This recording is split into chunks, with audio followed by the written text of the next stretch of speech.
All right, guys, Michelle here again, back with Brittany. So this time we are going to work on some different brush techniques with the watercolors. As you can see, I have all of the different techniques that we're going to be working on. So please feel free to follow along, or you can always watch later and work on this whenever you would like. Yeah, and you guys, if you have any questions, this is Brittany here. I'm just on the other side of the table hanging out with Michelle.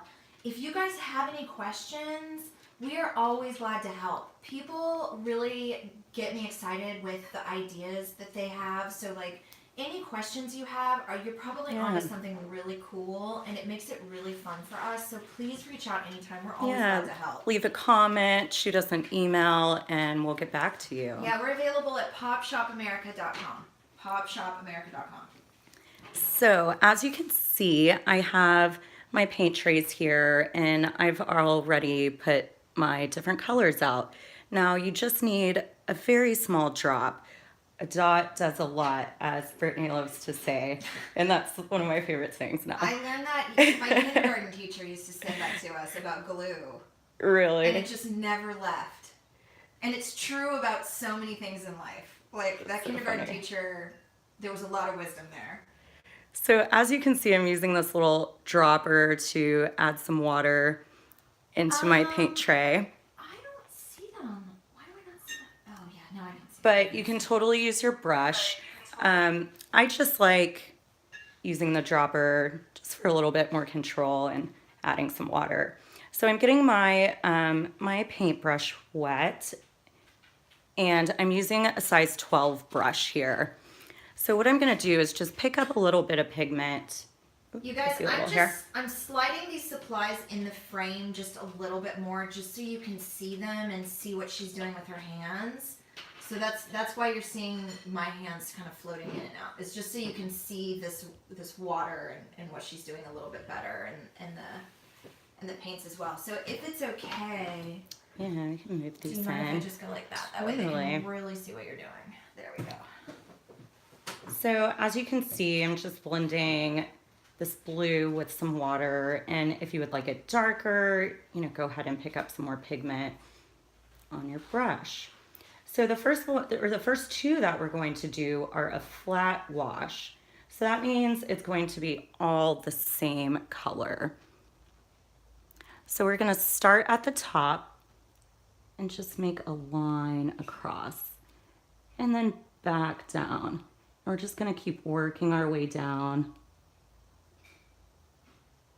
And since we want it to be all the same color, I'm going to dip my brush back in this blue that I've been working on. Kind of start in the center and then just keep working my way down. So that way my color is nice and even across the board. Now we'll come back to this flat wash 1 and 2 a little bit later after it dries, because I want to show you some different layering techniques and things like that. So I'm going to do the same for flat wash 2, since we'll be using it later. Just grabbing that pigment that's already pulled up. It's still recording, okay? Somebody just tried to call. Yeah, it says you're live. Okay, great. And so as you can see the color kind of fading, you can go back up to the top and pull that pigment down. Now, as you can see, this doesn't have to be perfect or even. All right, there we go. So a couple different areas of flat wash. So now I'm gonna completely rinse my brush out. And a good way to do that is make figure 8s in your jar. And then if you have your handy dandy scrap paper, you can test it on your scrap paper. So as you can see, nice and clear. That's why I like having that around. So the next technique that we're going to do is a graded wash. So that means it'll be dark at the top and leave a nice ombre effect going down. So I'm going to dip my brush in my clean water just to make sure got enough enough water on there. And let's stick with this nice blue.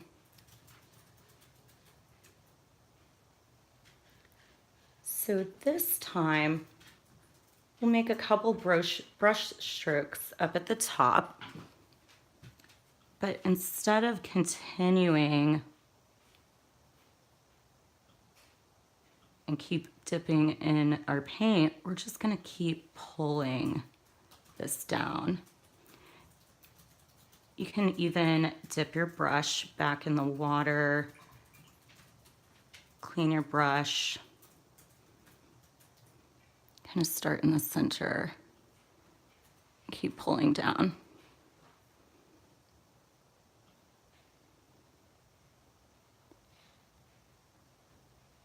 So this is really nice, like if you're working with flowers and you want one petal to be darker than the other, gives a really nice, fun, dreamy effect. So now we're gonna clean our brush again. So I'm going to use a couple of different colors. So I'm going to drop a few more drops of water, of course with my clean water. I'm gonna use purple and yellow. So as you can see, I leave a couple of open spaces so that I can really blend the colors that I want. And you can also use the center of the tray. So first, I'm going to blend these colors with my water and just get the opacity that I want. Can always add more water. It looks like that's pretty dark, so I might do just that. So as you can see, the more water you add, the lighter your color is going to be.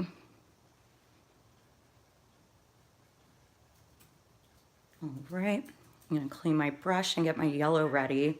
It's always nice to have your colors ready that you know that you'll be using, because a lot of times, especially when you're working with a wet on wet technique, which we're gonna be doing in the color dropping, you need to move somewhat quickly because you don't want that paint to dry, because you won't get the fun effect that we're going after.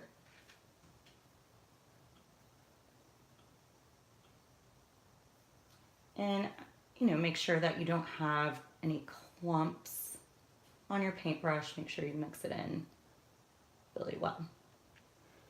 All right, so I'm going to start with this yellow. So for color dropping, you'll want to choose two colors that are on the opposite end of the color wheel. So like I said, I'm going to start with this yellow. I'm just going to put a square of yellow down, spreading it out. We're going to make it solid.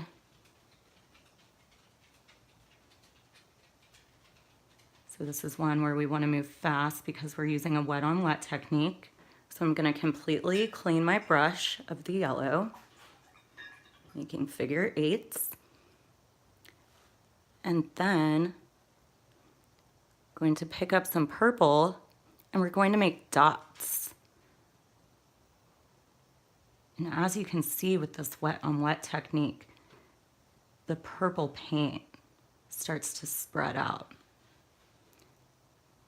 And it'll keep changing as it's drying.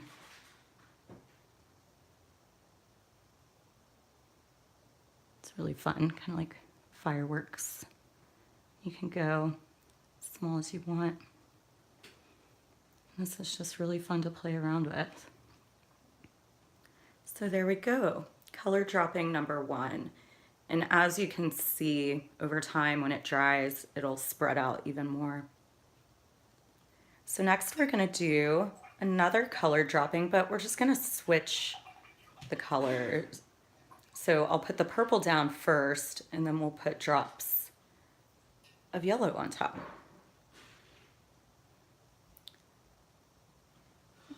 Grab some clean water first.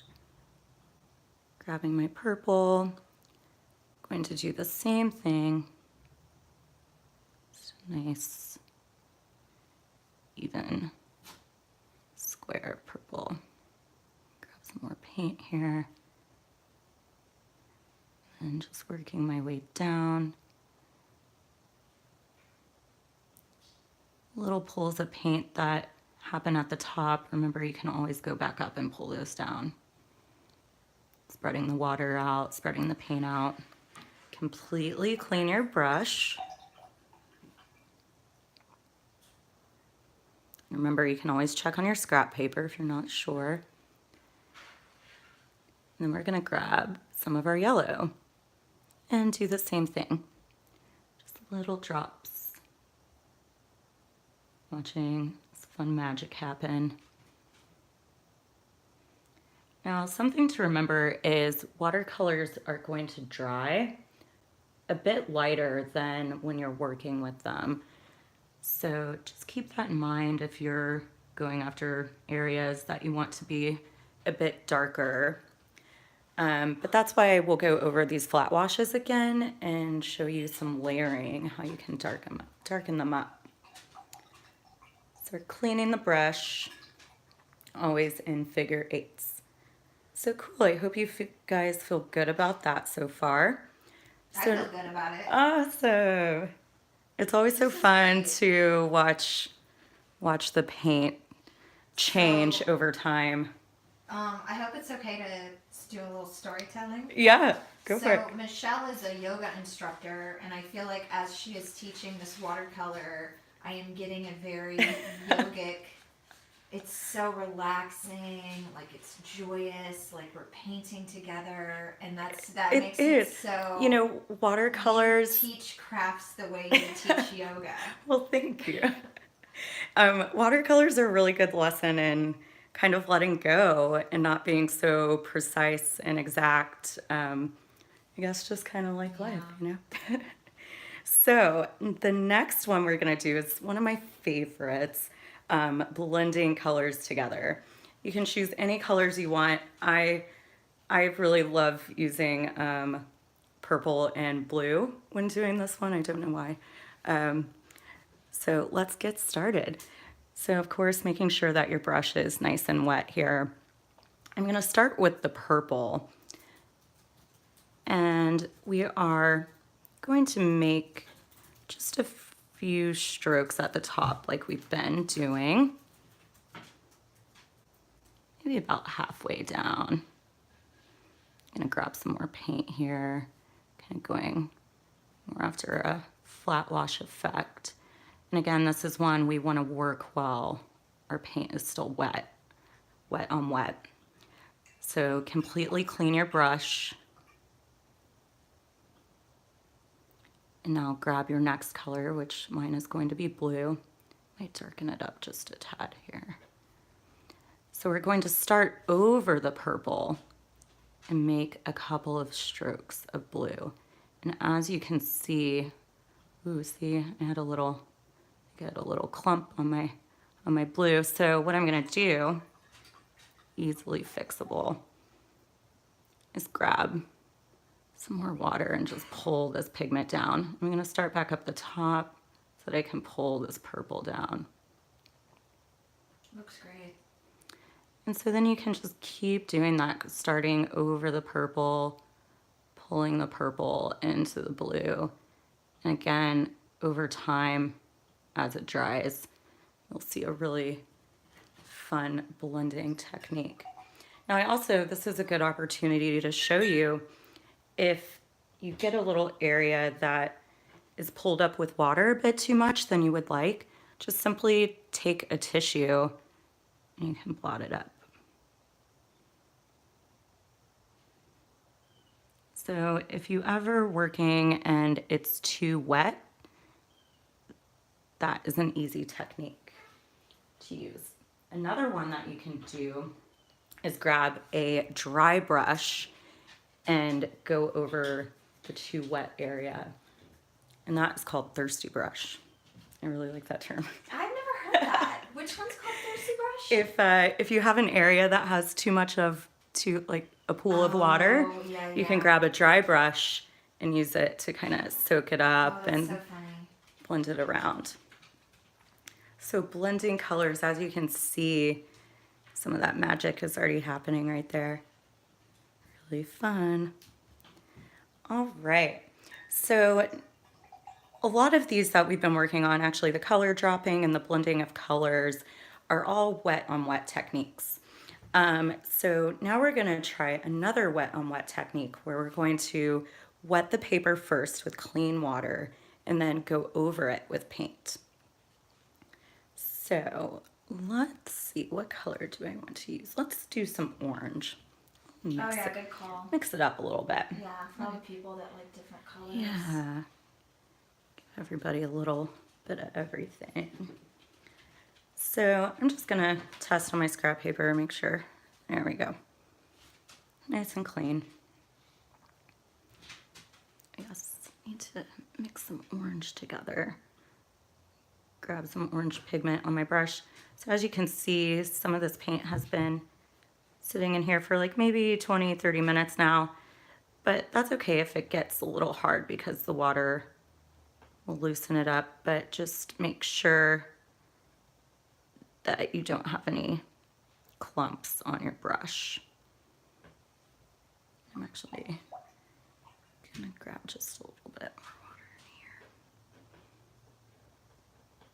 in here. All right, so now clean our brush completely.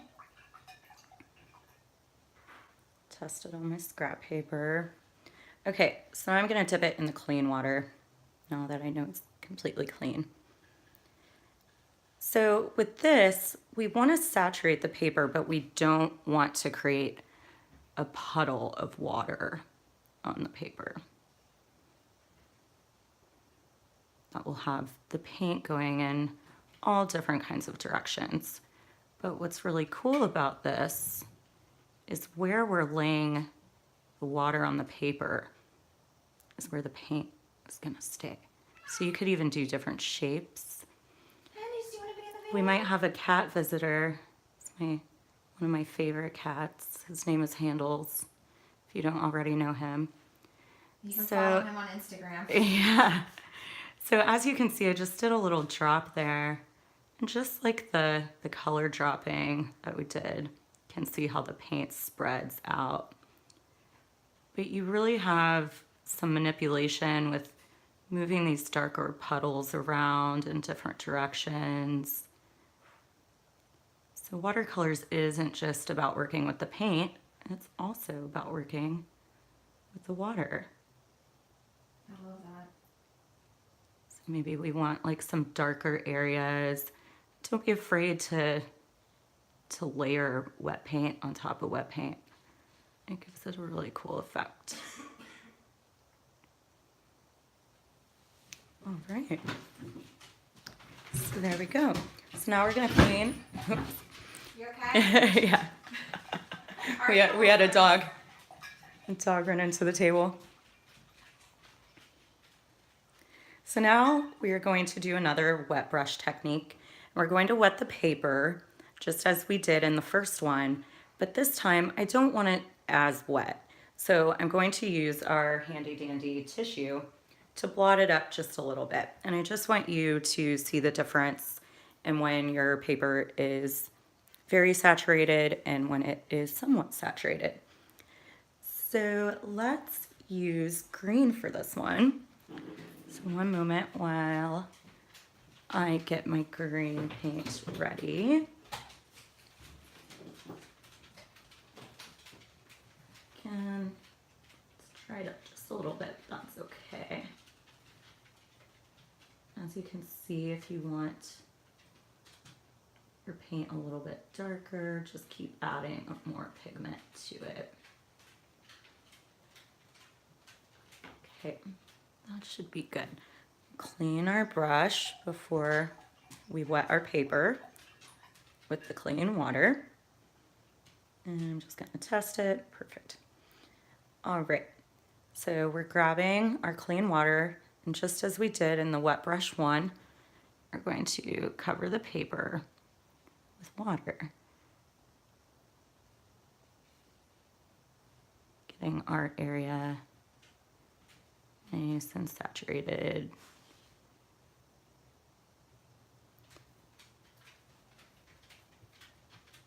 this time, making sure that your tissue is clean, I'm just gonna dab some of the water up just a little bit. And I'm going to grab my color, my green, go back over it. And as you can see, the paint isn't spreading as much here. So this is how you can really play around, see what works best for you.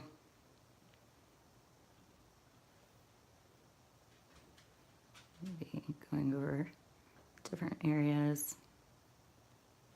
As you can see, the paint is staying confined to where I laid the water down.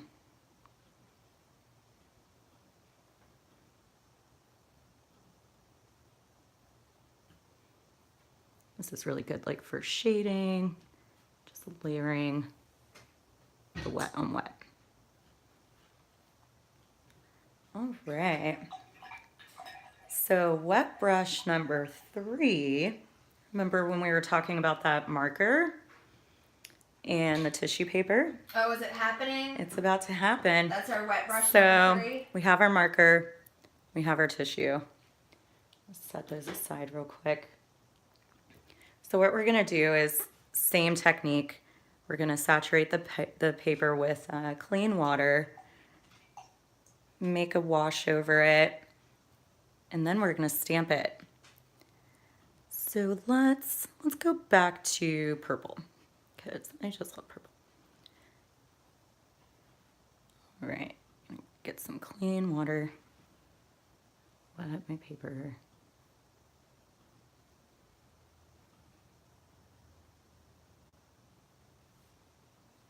Again, always working fairly quickly when we're working with the wet on wet techniques. So I'm gonna grab my purple.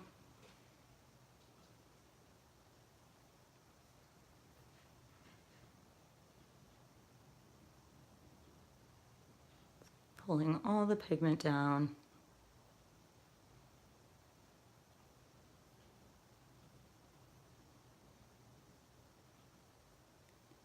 All right, clean my brush over here. I'm actually going to use a clean tissue. So I'm going to use this side of the marker. So we're just going to fold the tissue over the bottom of the marker. So we're going to use it as a stamp, right? So I'm just going to, as you can see, I might have waited a little too long, but you can, Oh no, you can still get a sense you of can it. see. Yeah, it is a bit long. So again, working really quickly. Also, if you do a fresh part of the tissue every time, then that'll help too. But yeah, you can see a nice little effect that it gives. Yeah, so Just it'll something fun and different. Yeah, it'll be do. even more pronounced if you work really quickly. Yeah, if I hadn't have cleaned my brush in between, Yeah. would have gotten it.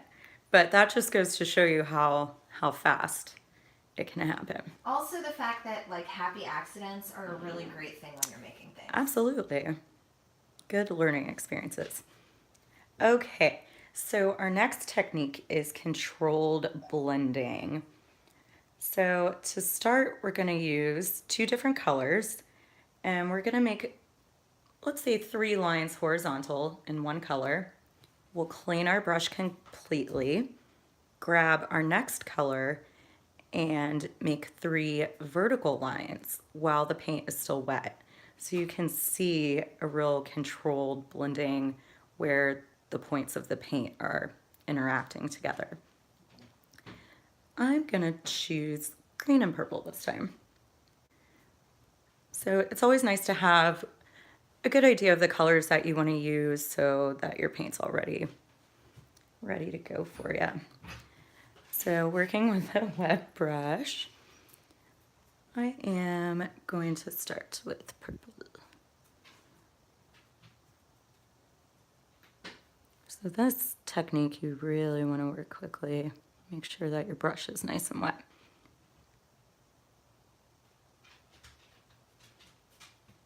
You can even grab some more paint.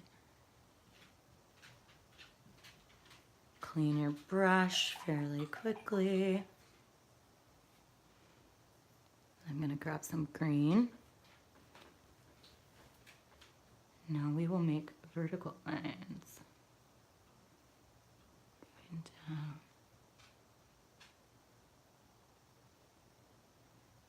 And as you can see where the paint has intersected, it makes a really cool blending technique. All right, awesome. I hope you guys are feeling good about all of these so far. The next one is really fun, splatter painting. This would be really great if you're like making a galaxy or a planet and you could splatter some white or just whatever colors that you would like on there. So let's use this blue.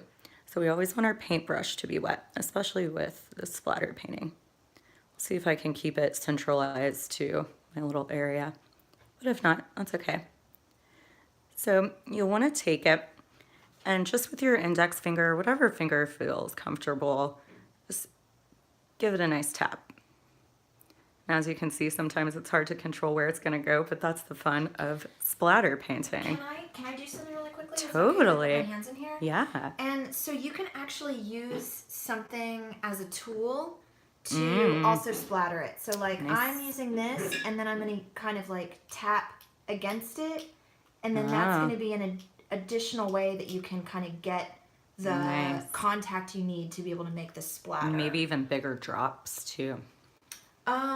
Probably how hard you tap it Yeah. and how much paint is And how on the much paint brush. is on there. So that's a fun thing too, and something to consider if you have a lot of paint on your brush. Yeah. And it won't really be dots anymore. You end up with those splash splatter lines. Which is really kind of like a tie-dye effect almost. It like straight up reminds me of the 90s. Yeah. It's like it's cool. The 90s are like the splashy splatter paint. The 90s are alive in your watercolors. Yeah. Okay, now Brittany and I's favorite technique. We're going to use the salt. So I'm going to pull my salt over here so it's nice and handy. This is another technique where you want to work quickly because we'll do a little flat wash and then we're going to sprinkle the salt over our paint while it's still wet. Then we will let it completely dry before we brush it off. And the salt is going to, or the paint is going to absorb the salt and leave really cool little splatter effects. So let's see. Let's go with, maybe we'll do a blended color again.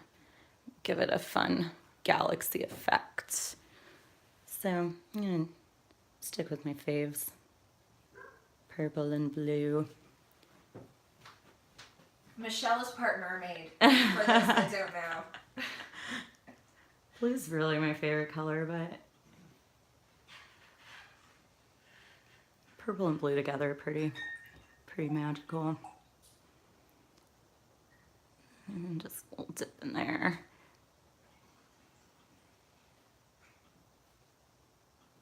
All right. And then starting on top of the purple, working my way down.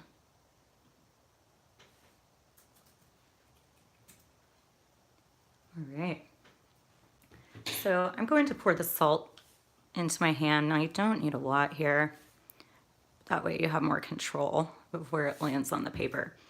You can also use different coarse or heavier coursed salt, like margarita salt. Thicker, Yeah, there we go. Any of those. Salt, sea salt. And you'll get different effects with each one. Yeah, I So- can say that iodized salt definitely has the prettiest finish.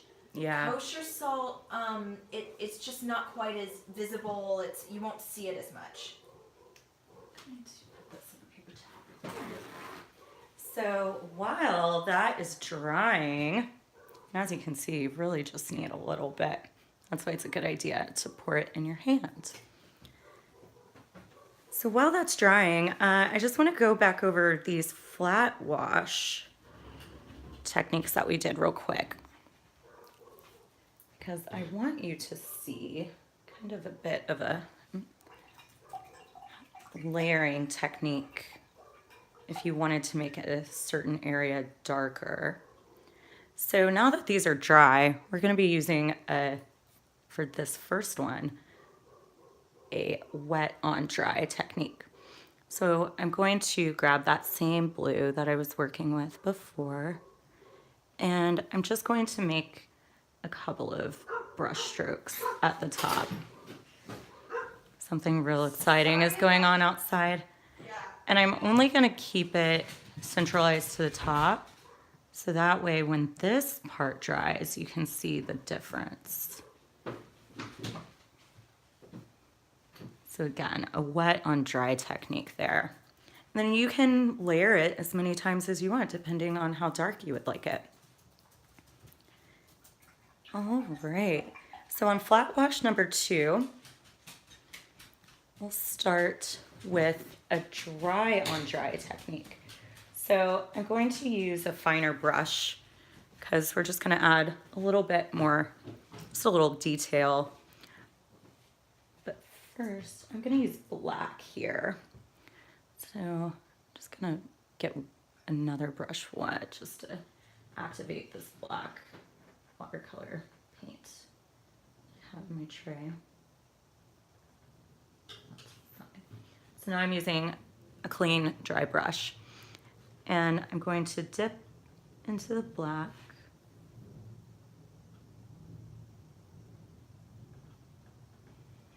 So dry on dry. I'm just gonna make maybe some cute little birds or something.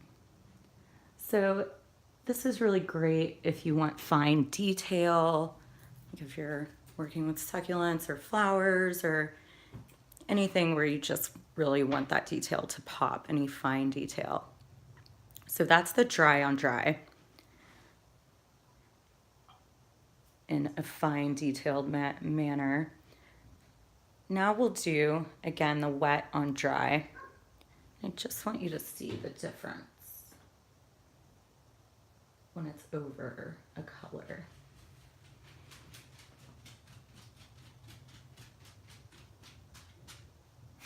So as you can see, just sometimes the paint will spread out a little bit more. I get my paintbrush just slightly wetter this time.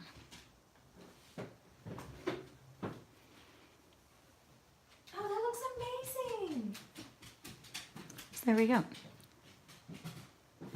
The lines are a little bit thicker.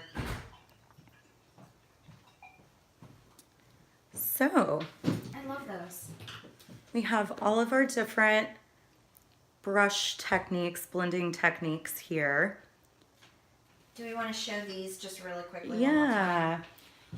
And here are a few more examples. As you can see, we added a few more just for fun, but just so you can see different colors together. And there you go. That's the one from the blog, the one that she's got Yeah. right there. So that one might look familiar to you guys. All right, guys. Well, that is it for this little series. And we'll be back in just a few moments with some more fun techniques, some stenciling, some wax resist. So we'll see you really soon.